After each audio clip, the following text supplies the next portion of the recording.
so far the lighting system that we have designed, you can see here at some places where lux is more than our requirement and the uniformity is not matched. Uniformity is less than our requirement. Now, what is the uniformity that we are trying to match up with the value of 0.5, minimum 0.5?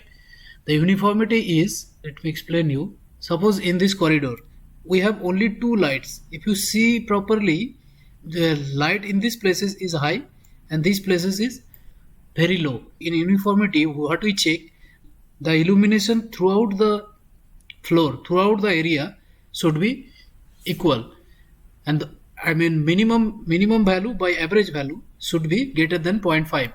That's what we mean by the term uniformity. And you can see here in this example, if you see here, the light is mainly spreading in this area. Illumination in this area are not good enough. Similarly,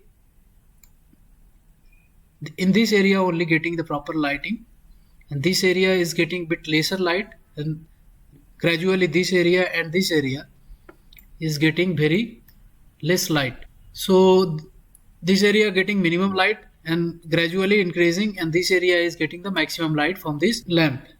So we have to design lighting system such a way that it gets the illumination all over the place uniformly, scatters the lights throughout the room uniformly.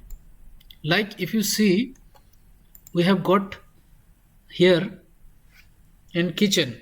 In kitchen we have uniformity factor is 0.68.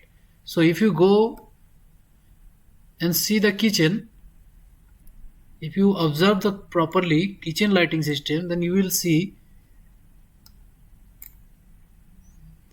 its lighting system is best because it is getting this whole room is getting the lights uniformly. All the areas are getting proper lighting. That's why it has the uniformity factor of 0.68, which is greater than 0.5. That's what we want for all other rooms.